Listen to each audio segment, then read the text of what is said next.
For over 2 decades now, the rap genre has been dominating the music charts. And over those years, we've seen some incredibly talented rapper, producer duos who have created new waves in the genre. Collectives such as Pierre Bourne and Playboi Carti, Metro Boomin and 21 Savage, Drake and Boy Wonder, just to name a few, have all reshaped the genre and created their own sound. But there are a few artists out there that have mastered the art of rap and production. So today, let's take a look at 6 famous rappers you didn't know are secretly producers.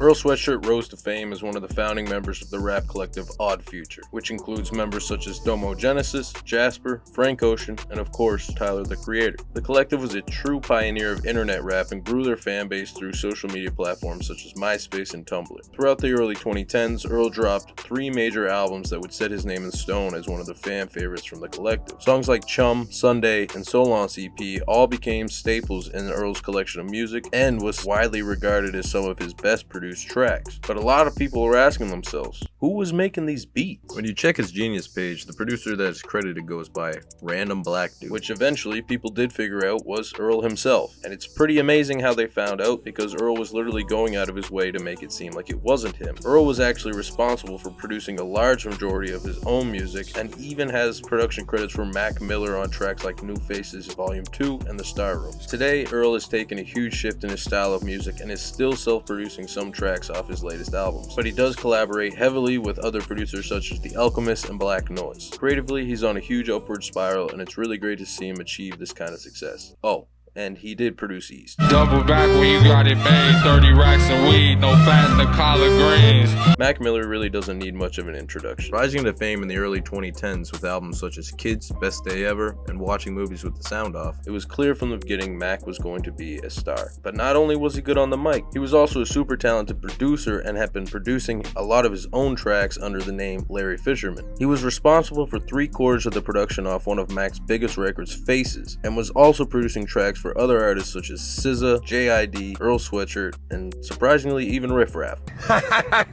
He even released a few beat tapes by the name of Run-On Sentences Volume 1 and 2, but his production was mostly known for working heavily with Odd Future affiliate Vince Staples. The two released a full album together, Stolen Youth, in 2013, which has become a fan favorite release from Vince. Unfortunately, in 2018, Mac Miller passed away at the young age of 26, leaving behind a beautiful collection of work. In 2020, Mac Miller's final album was released titled Circles, which was completely self-produced alongside John Bryan. This album was an emotional roller coaster and truly cemented Mac as one of the greatest to ever do it.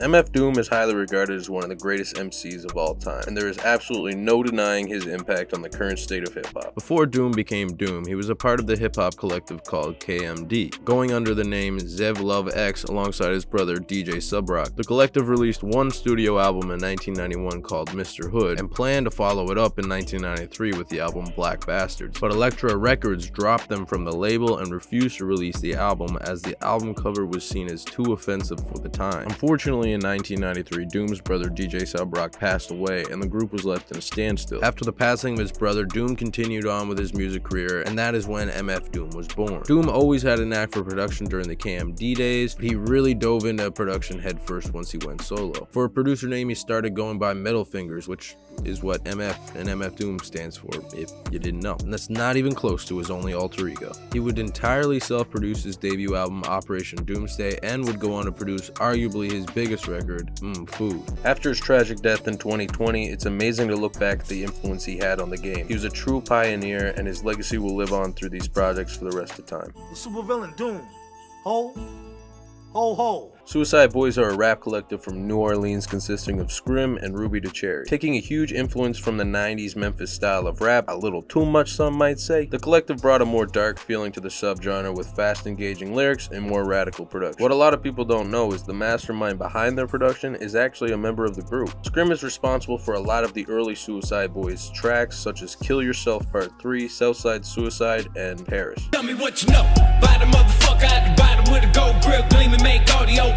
Scrim goes under the alias Bud Dwyer, who was a Philadelphia-based politician who is known for, well, I'll let you figure that one out on your own time. Scrim has continued to produce a large majority of Suicide Boys tracks and surprisingly hasn't worked with any other artists. The impact that this group had on the underground scene in the early 2010s is truly remarkable, and it's great to see them continue to grow as the years go by.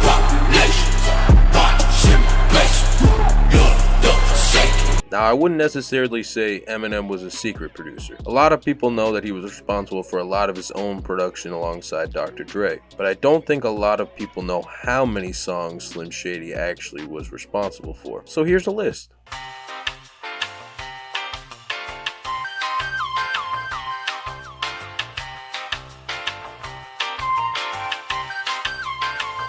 Not only was M creating hits for himself, he was producing for some of the biggest artists in the world at the time, such as Jay-Z, 50 Cent, Jadakiss, and even produced tracks for Biggie Small and Tupac's posthumous albums. And you can't forget to mention, arguably, his biggest produced track. Smack that hat all on the floor. Smack that hat, give me some more. Smack that. Eminem truly had a stranglehold on the rap genre during the early 2000s, and it's amazing to see the impact that he's had over the years, for better or for worse. That's an awfully hot coffee pot. Should I drop it on Donald Trump? Probably not. What? Now I'm going to throw a little bit of a Uno reverse card at you here. The Alchemist is one of the most loved producers of all time. He is currently making huge waves working in the underground rap scene with artists such as Armand Hammer, Griselda, and Mike. And with the recent release of the Nothing Is Freestyle video, it's no secret El can lay down some bars. But what might surprise you is how long he's been at it. In the early 1990s, the Alchemist was in a rap duo named The Wooligans with, believe it or not, Scott Can.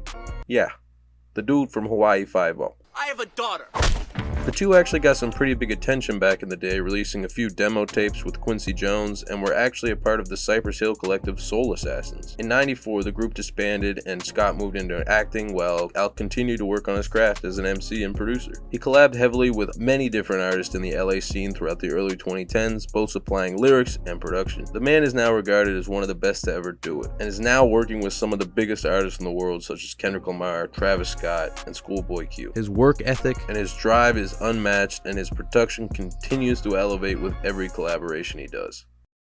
Before we wrap things up, I gotta hit you with that sponsor. This video is brought to you by Sauceware Audio's brand new contact instrument, Trifecta. Trifecta is an instrument that splits 3 cohesive sounds across your piano roll, so you have access to the perfect bass, chord, and melody sounds all in one location. Trifecta comes with a world of innovative effects like real-time reverse and half speed built into the instrument, so you can spend less time moving from plugin to plugin and more time exporting beats. You can grab Trifecta today by clicking the link in bio. And that was 6 famous rappers you didn't know were producers. Let us know down in the comments if we missed anyone or who your favorite producer was on this list. I'm Connor from Sauceware Audio. Don't forget to hit that like and subscribe button, and I'll catch you next time.